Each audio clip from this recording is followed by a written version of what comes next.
The strange thing about life is that the people worth remembering almost never arrive looking important.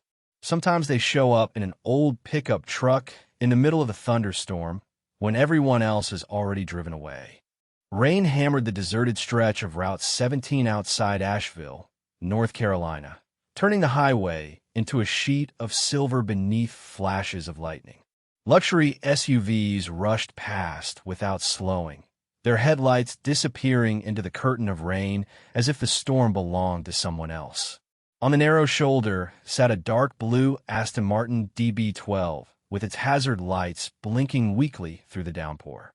Beside it stood Charlotte Bennett, 36 years old, founder and CEO of Bennett Automotive Group, one of the fastest-growing luxury performance car companies in America. Her tailored coat was soaked, strands of blonde hair clinging to her face, and for the first time in years, no assistant, no security team, and no board member could solve the problem standing in front of her. She checked her phone again. No signal. The storm had swallowed everything. Another bolt of lightning cracked across the mountains as she looked down the empty highway and wondered if anyone would stop. Most didn't. Some glanced her way before speeding past. Others slowed just enough to stare at the expensive car stranded beside the road before continuing on. Nearly 20 minutes passed before she heard the unmistakable rumble of an aging Ford F-150. The faded red pickup slowed immediately, its brakes squeaking softly as it pulled onto the shoulder several yards ahead of her. The driver climbed out wearing a weathered canvas jacket darkened by rain. He wasn't dressed like a mechanic from an upscale dealership. His jeans were worn. His work boots carried years of honest use. Yet there was something unusually calm about the way he moved, as though storms had never impressed him. Before looking at the Aston Martin, before asking what had happened, before even introducing himself, he looked through the rain-streaked window and quietly asked, "Is there anyone else in the car? Any children?" Charlotte blinked, surprised by the question. "No, just me." He gave a small nod, almost relieved, then walked toward the front of the vehicle and lifted the hood without another word. Inside the pickup, an 8-year-old girl watched from the passenger seat, coloring in a sketchbook beneath the warm glow of the dashboard light. She smiled through the rain and gave Charlotte a small wave. Charlotte smiled back almost automatically, realizing it had been weeks since anyone had smiled at her without expecting something in return. The man studied the engine for less than a minute. His hands moved with quiet confidence, listening more than searching, as if the machine were speaking a language he had known his entire life. "Starter relay got soaked," he said calmly. "It happens more often than people think." Charlotte frowned. "The dealership told me this model couldn't fail like that." He smiled gently without looking up. "Machines don't read advertisements." A few careful adjustments later, he asked her to try again. The engine came alive instantly with its familiar smooth growl. Charlotte stared at him in disbelief. 12 certified technicians maintained that car. None of them had ever solved a problem that quickly. He lowered the hood, wiped the rain from his hands, and stepped back. "You should be fine now. Drive carefully. There's flooding about 5 miles south." "How much do I owe you?" she asked. He shook his head. "Nothing. Just glad you weren't stuck here alone any longer." He turned toward the pickup where the little girl was already gathering her crayons. Charlotte watched him walk away, feeling an unfamiliar emptiness settle in her chest, as though something important were leaving with him. "Wait," she called over the rain. He stopped and looked back. For several seconds, neither of them spoke. Charlotte couldn't explain why her heartbeat suddenly felt louder than the storm itself. Then, almost without thinking, she said the words that surprised her more than anyone else. "I'd like to see you again." Ethan Carter stood perfectly still, rain falling from the brim of his old cap, saying nothing at all, while somewhere deep inside Charlotte Bennett, a life built on billion-dollar decisions quietly changed course because of a man who had stopped simply to help a stranger in the rain. Ethan Carter drove the old Ford pickup through the fading rain with both hands resting lightly on the steering wheel while Lily hummed quietly beside him, coloring another page in the sketchbook she carried everywhere. She finally looked up and smiled. "Dad, that lady seemed sad." Ethan kept his eyes on the winding road ahead. Sometimes people carry things you cannot see. Lily nodded as though that answer made perfect sense. She had learned long ago that her father rarely used more words than necessary, but every sentence he spoke seemed to stay with her long after the conversation ended. They reached the small white garage on the edge of town just before sunset. A weathered wooden sign above the entrance read Carter Auto Repair. The paint had faded years ago, but every local driver knew where to find honest work at a fair price. Ethan unlocked the service bay, rolled the door open, and parked the pickup inside. Before doing anything else, he helped Lily carry her backpack into the small office tucked behind the garage where a tiny desk sat beside a bookshelf filled with secondhand novels and elementary school science books. Every afternoon followed almost the same rhythm. Lily finished homework while Ethan completed repairs that customers needed before the next morning. There was comfort in routines that did not demand explanations. Around 6 o'clock, an elderly customer named Frank Morrison arrived with his aging Chevrolet Silverado, apologizing for interrupting dinner. Ethan smiled gently and waved away the apology before lifting the hood. Frank had visited 3 larger repair shops during the week. Every estimate had been more than $2,000. Ethan listened carefully to the engine for less than 30 seconds before replacing a single worn ignition coil that cost under $50. The truck started immediately. Frank stared at the running engine in disbelief. "You could have charged me what the others did," he said quietly. Ethan closed the hood. "I only charge people for what is actually broken." Frank reached into his wallet and tried to hand Ethan several extra bills. Ethan accepted only the amount written on the invoice. "Save the rest for your granddaughter," he said with an easy smile. After Frank drove away, Lily looked up from her homework. "You always do that." Ethan laughed softly. "Do what?" "Help people even when they cannot help you back." Ethan leaned against the workbench for a moment. That is usually when they need it the most. Across town, Charlotte Bennett stood alone in the floor-to-ceiling windows of her penthouse, overlooking the city lights. Her Aston Martin had been delivered home hours earlier, perfectly repaired, yet her thoughts remained somewhere on that rain-soaked highway. She replayed the quiet mechanic's face again and again. He had never asked her name. He had never mentioned the expensive car. He had refused payment without hesitation. The entire encounter lasted less than 15 minutes. But somehow it felt more genuine than most conversations she had experienced in years of board meetings, investor dinners, and luxury galas. She picked up the business card from the center console, where Ethan had written only one line in neat handwriting before walking away. Carter Auto Repair. No title, no slogan, no list of certifications. Just a name and a small town address. Charlotte turned the card over several times before placing it carefully inside the notebook she reserved for ideas too important to lose. She looked back toward the rain still falling beyond the glass and quietly admitted something she had not allowed herself to feel in a very long time. For the first time in years, she was not thinking about her company, her next acquisition, or tomorrow's board meeting.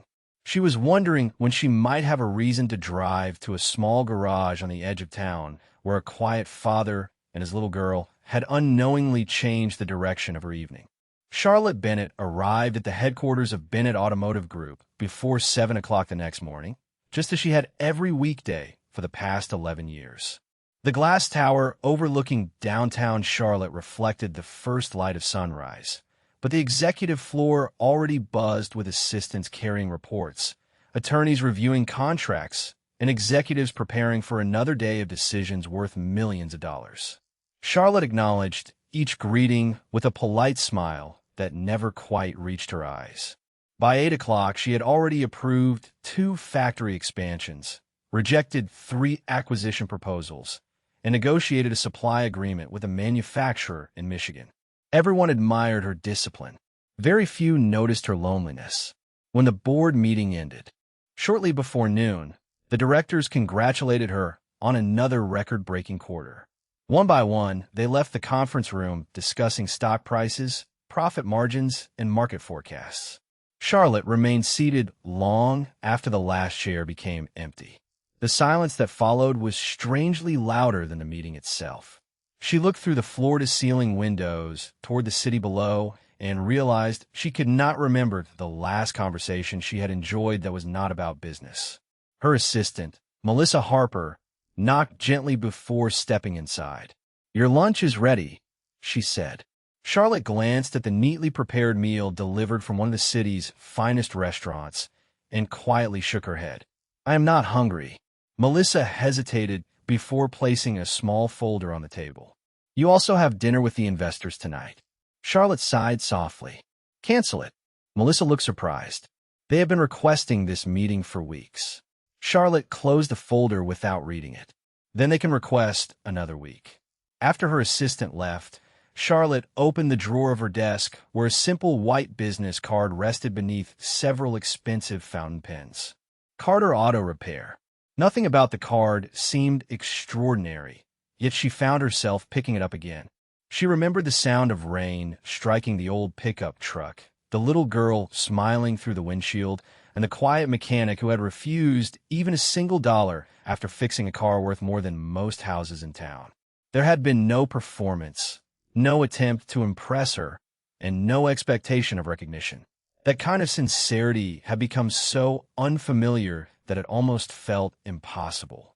Across town, Ethan spent the afternoon replacing brake pads on a family minivan, while Lily organized donated books for the small reading corner inside the garage office.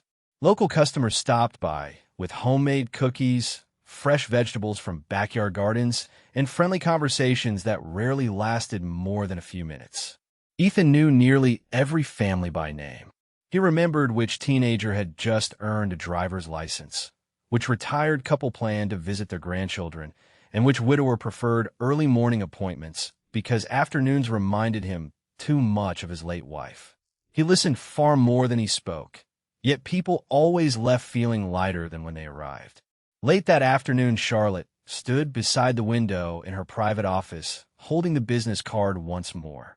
She could have sent an assistant to deliver the Aston Martin for another inspection. She could have hired the best engineers in the country to evaluate every mechanical detail. Instead, she found herself doing something entirely outside her normal routine. She picked up her keys, canceled the rest of her meetings without explanation, and quietly walked toward the executive elevator. Melissa hurried after her. "Where should I tell everyone you are going?" Charlotte paused for only a moment before answering with complete honesty. "I do not know yet." Nearly an hour later, the dark blue Aston Martin turned onto a quiet country road leading toward a weathered garage where someone who had never cared about her title was finishing another ordinary day, completely unaware that the woman who had everything money could buy was driving back because she hoped to discover something that money never could. The late afternoon sun settled behind the Blue Ridge Mountains as Charlotte Bennett eased the Aston Martin into the gravel parking lot outside Carter Auto Repair. The engine had performed flawlessly during the entire drive, yet she turned the key off and remained in the driver's seat for several seconds. She had spent the last hour inventing reasons for coming back. Perhaps she should ask for another inspection. Perhaps she should thank him properly. Perhaps she should simply admit that she had no real reason at all except curiosity. Inside the garage, Ethan Carter was tightening the final bolt beneath an old family sedan while classic country music played softly from a dusty radio sitting on a wooden shelf. He looked up only when he heard footsteps crossing the concrete floor. There was no surprise on his face, only the same quiet expression he had worn beside the highway the night before. "Good afternoon," he said with an easy smile. "Everything's still running all right?" Charlotte nodded. "Perfectly." A brief silence settled between them before she added, "I thought maybe you should check it one more time, just to be safe." Ethan glanced toward the spotless Aston Martin and then back at her. "I think the car is fine." The corners of Charlotte's mouth lifted slightly. "You knew that, did not you?" "I had a feeling." Before either of them could say another word, the office door opened and Lily skipped outside, carrying 2 paper cups filled with lemonade. She stopped when she recognized Charlotte and smiled as naturally as she had the day before. "You came back." Charlotte smiled in return. "It looks that way." Lily walked over and held out one of the cups. Dad makes sweet tea better than lemonade, but today we only have lemonade. Charlotte accepted the cup with genuine appreciation. Thank you. Ethan wiped his hands on a clean shop towel. You do not have to entertain every customer. Lily looked at him with playful seriousness. She is not every customer.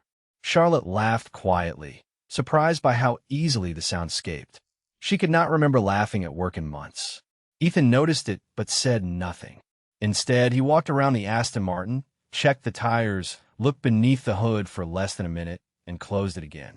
Everything looks exactly the way it should. Charlotte reached for her wallet. Then at least let me pay you for your time today. Ethan gently shook his head. I spent less than 5 minutes looking at it. Your time still has value. So does yours. She hesitated before sliding the wallet back into her purse. Most people insisted on taking more from her once they learned who she was. This man continued refusing, even when he knew she could afford anything. A local school bus rolled to a stop across the street, and several children waved toward the garage as they passed. Ethan raised his hand with a familiar smile. Charlotte noticed that nearly every passing driver seemed to know him. Some honked. Others waved. One elderly couple even stopped just long enough to hand Lily a small basket of fresh peaches before driving away again. Does everyone around here know you? Charlotte asked. Ethan shrugged modestly. It is a small town. Lily answered before he could say anything else. Dad fixes cars, lawn mowers, bicycles, tractors, and sometimes even toys if kids are sad enough. Ethan looked at his daughter with amused resignation. She exaggerates. Only a little, Lily replied proudly. Charlotte watched the exchange with quiet fascination. The conversations were simple. The smiles were genuine. Nobody cared about titles, stock prices, or expensive watches.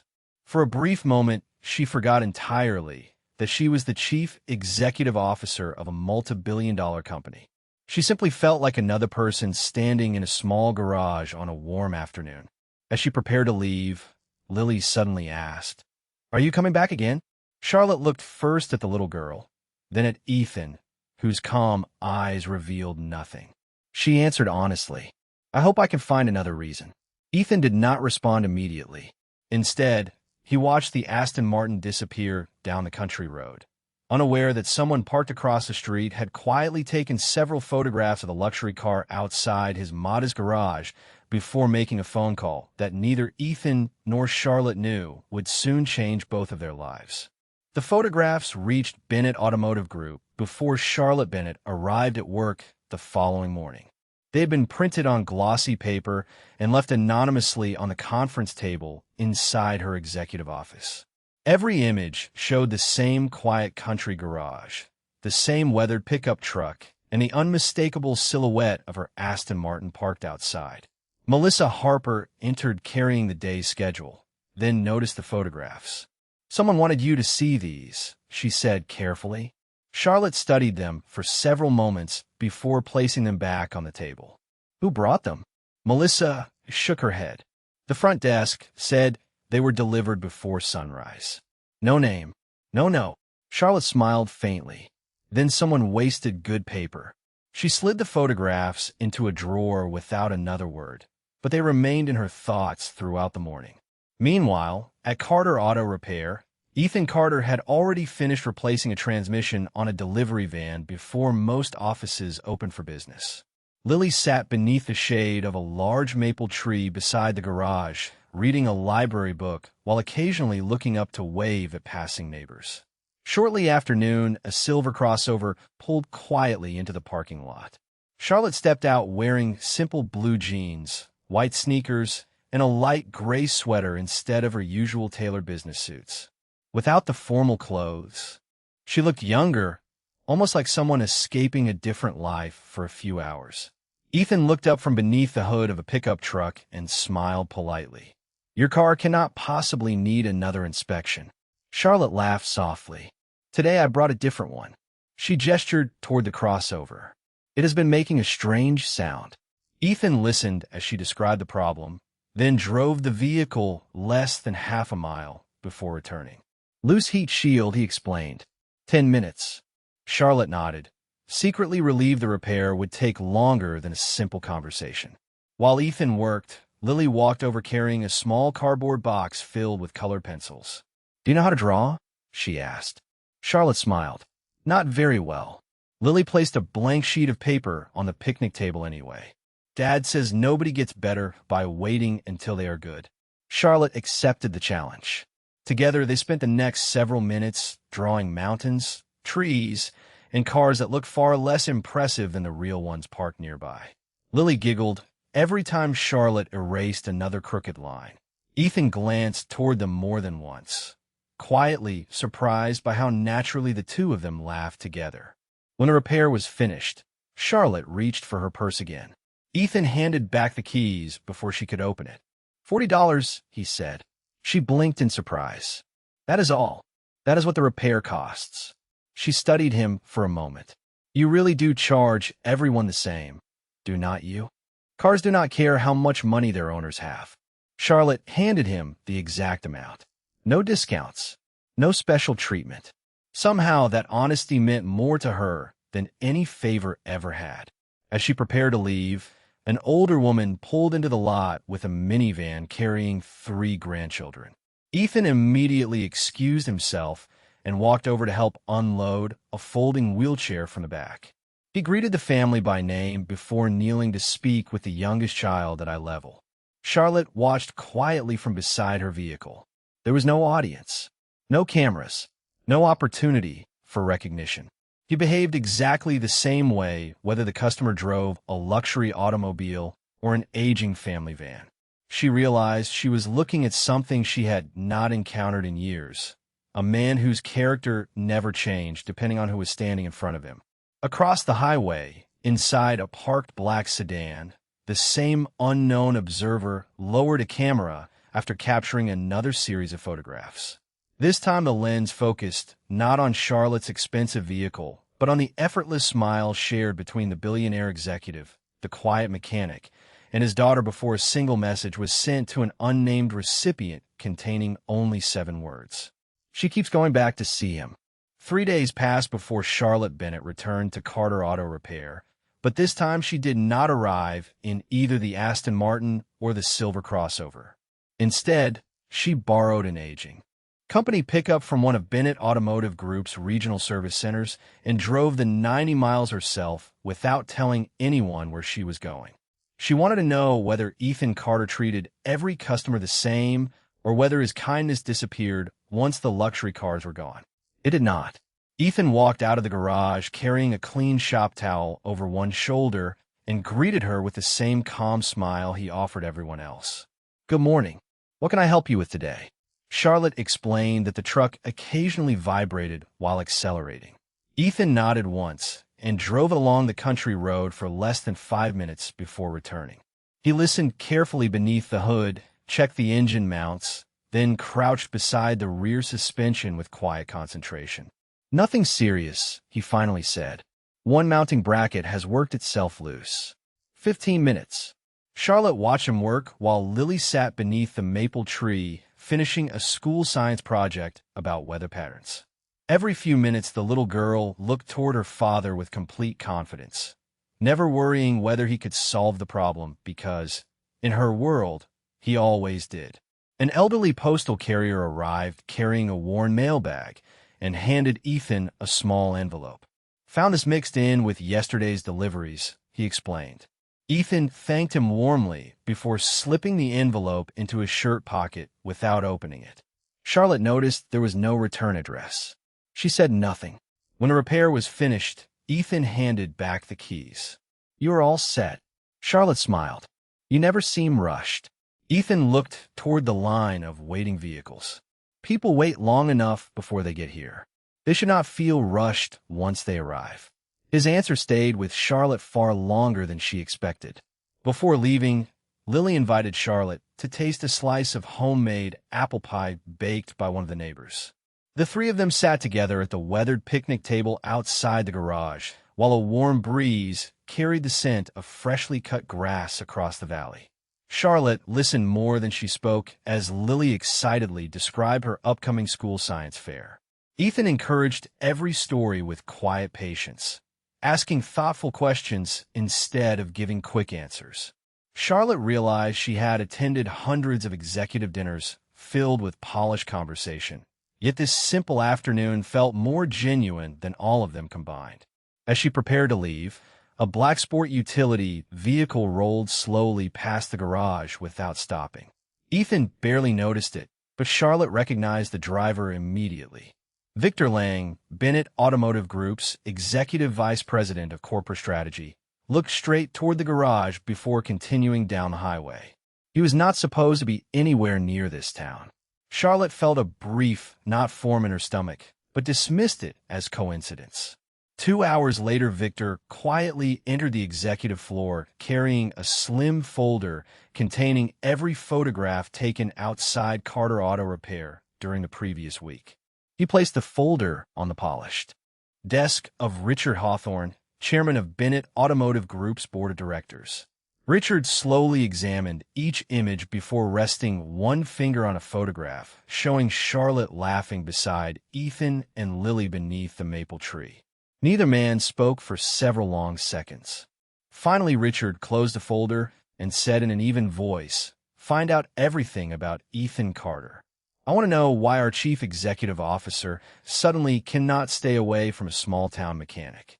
At that very moment, completely unaware that powerful people had begun investigating his life, Ethan finally opened the envelope the postal carrier had delivered earlier that morning, and the single document inside caused the calm expression on his face to disappear for the first time in years. The letter remained in Ethan Carter's hands long after the garage had grown quiet. It was not a bill, nor a customer request, nor another advertisement. It came from Hawthorne Engineering Institute, the organization where he had once spent years designing advanced performance vehicle systems before walking away from everything after his wife passed away.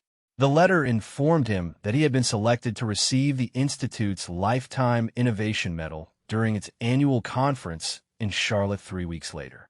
His original hybrid cooling architecture, licensed years earlier before he left the industry, had quietly become the foundation for several next-generation American performance vehicles. The ceremony would also include a technical exhibition displaying the prototypes he had designed before choosing a different life. Ethan folded the letter carefully and slipped it back into the envelope without saying a word. Lily looked up from the kitchen table, where she was practicing multiplication. "Is everything okay, Dad?" Ethan smiled gently. "Yes. Somebody remembered something I did a long time ago." Lily tilted her head. "Are you going?" Ethan looked through the window toward the small garage standing beside their house. "I have not decided yet." The next morning, Charlotte Bennett entered the Executive Design Center at Bennett Automotive Group, expecting another routine engineering review. Instead, she found nearly every senior engineer gathered around a full-scale prototype covered with protective cloth. The company had spent 2 years developing a flagship performance model scheduled for public unveiling in less than a month. Chief Engineer Daniel Morris pulled the cover away and quietly explained the problem. "The thermal management system is unstable under extended load testing. We have tried every calibration we know. Nothing has worked." Charlotte walked slowly around the prototype while listening to the frustrated discussion. She asked thoughtful questions, reviewed the latest test reports, and studied the data herself, but no obvious solution appeared. For the first time in years, she found herself remembering the quiet mechanic who had diagnosed complicated problems by listening before speaking. Later that afternoon, she drove back toward the country garage, carrying nothing except a box of fresh pastries from a local bakery. Ethan was helping a young couple prepare an old station wagon for a family vacation, while Lily organized donated children's books. Inside the office, Charlotte waited patiently until the customers left before placing the pastry box on the workbench. "I thought you and Lily might enjoy these." Lily's eyes brightened immediately. "Blueberry muffins." Ethan laughed softly. "You did not have to bring anything." Charlotte leaned against the workbench for a moment before speaking. "Can I ask you something unusual?" Ethan nodded. She described the overheating issue without mentioning the company, the prototype, or any confidential information. She simply explained the symptoms as though asking another mechanic for advice. Ethan listened without interrupting.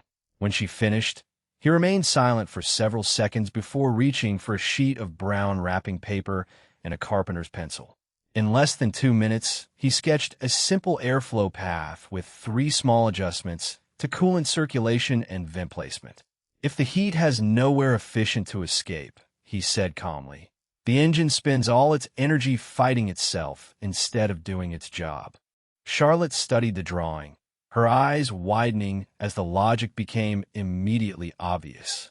It was elegant, practical, and unlike anything her engineering team had suggested. How did you think of that so quickly? Ethan shrugged modestly. Machines usually tell you what they need if you stop trying to make them fit your first idea.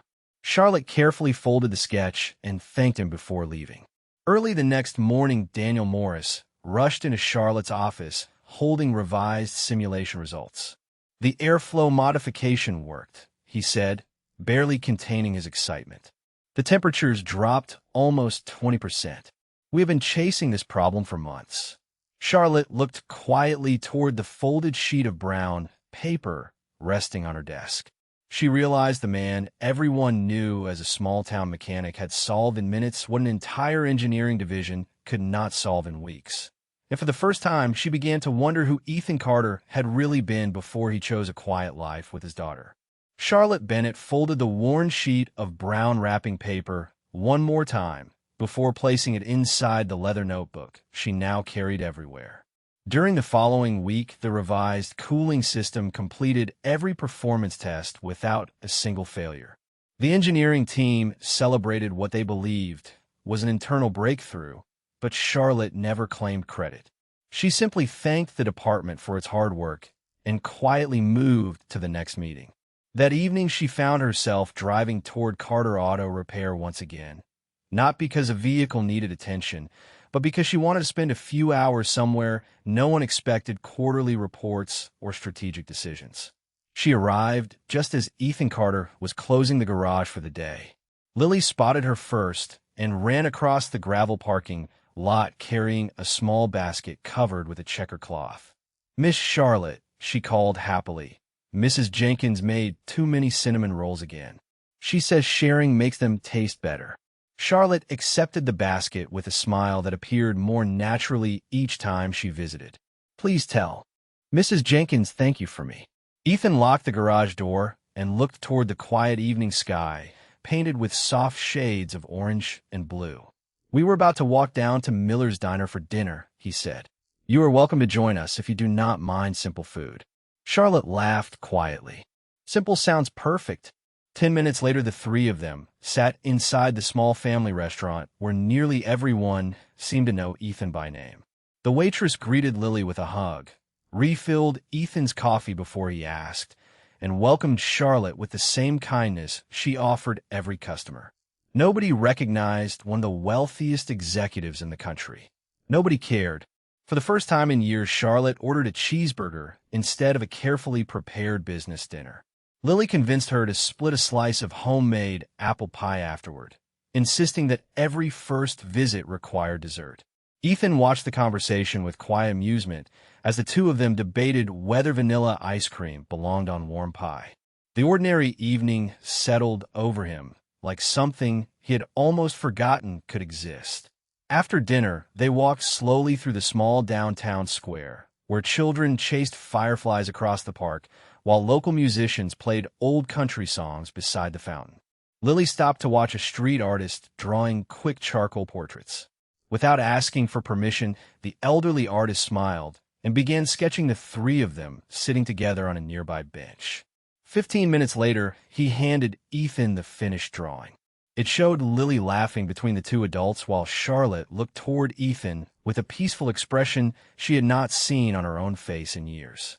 Ethan reached for his wallet, but the artist gently pushed his hand away. "Keep it," he said. "Some moments are worth more than money." Charlotte looked at the portrait for a long time before carefully folding it inside the same notebook that already protected Ethan's simple airflow sketch.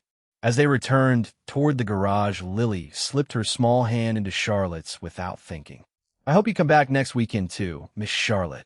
Charlotte squeezed the little girl's hand gently. I would like that very much. Ethan remained quiet, but something in his expression softened as he watched them walking side by side beneath the old maple trees. He had spent years protecting the peaceful life he built for his daughter, never allowing anyone to become too close. Yet seeing Lily laugh so freely beside Charlotte made him question whether protecting the past had quietly prevented them from welcoming something good into the future. Neither of them noticed the black sedan parked across the street until its headlights disappeared into the darkness, carrying with it another report for people who had already begun digging far deeper into Ethan Carter's past than either of them could possibly imagine. The annual Innovation Conference filled the convention center in Charlotte with engineers, executives, university researchers, and journalists from across the country. Charlotte Bennett sat quietly in the front row beside members of her leadership team, but her attention drifted away from the keynote presentation the moment the Master of Ceremonies announced the recipient of this year's Lifetime Innovation Medal. Please welcome Mr. Ethan Carter. A respectful round of applause spread through the auditorium as Ethan walked onto the stage wearing the only Navy suit he owned, one that had remained carefully stored in the back of his closet for years. Lily watched proudly from the audience beside Charlotte, her eyes never leaving her father. The large screen behind the stage displayed photographs from Ethan's earlier career, including engineering prototypes, technical diagrams, and the original hybrid cooling architecture that had quietly transformed performance vehicle design across the American automotive industry. A soft wave of surprise moved through the audience as many attendees realized the modest mechanic from a small country garage had once been one of the country's most respected automotive engineers. Charlotte felt her heart grow unexpectedly heavy. She finally understood why Ethan could solve problems that challenged entire engineering departments. He had never hidden his ability to impress anyone. He had simply chosen a different definition of success. When invited to speak, Ethan looked across the audience before resting his eyes on Lily. Awards recognize what people build, he said calmly. But the most important things in life are usually the ones that never receive trophies. A family dinner, an honest day's work, a child who knows someone will always come home. Those became my greatest achievements. The room grew completely silent. His words carried no bitterness about the career he had left behind, only quiet gratitude for the life he had chosen. After the ceremony ended, Charlotte found Ethan standing alone on an outdoor terrace overlooking the city skyline. A gentle summer rain had begun falling across the rooftops, reminding both of them of another storm not long before. She stepped beside him without speaking for several moments. "You never told me," she finally said. Ethan smiled softly.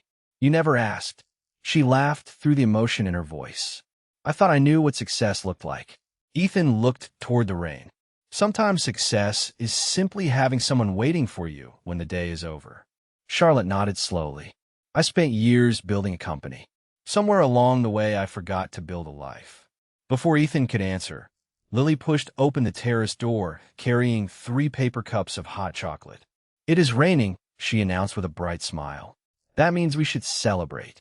The 3 of them stood together beneath the covered balcony, watching the rain fall over Charlotte. No reporters approached. No photographers interrupted. It was just another quiet moment, exactly the kind Ethan had always valued. 1 year later, another summer storm rolled across the same stretch of Route 17, where everything had begun. This time, the old red pickup traveled steadily through the rain with Ethan behind the wheel, Lily laughing in the back seat, and Charlotte sitting beside him wearing blue jeans instead of a business suit. They were returning from Lily's school science fair after celebrating her first-place ribbon. Charlotte looked through the rain-streaked windshield before smiling at Ethan. "I am glad your truck stopped that night." Ethan glanced at her with the same calm expression that had first caught her attention beside the highway. "It never stopped," he replied gently. "I did." Charlotte reached over and quietly held his hand as the old pickup continued through the rain toward the small town they now all called home. proving that the greatest journeys rarely begin with perfect plans. Sometimes they begin with one kind stranger who chooses to stop when everyone else keeps driving.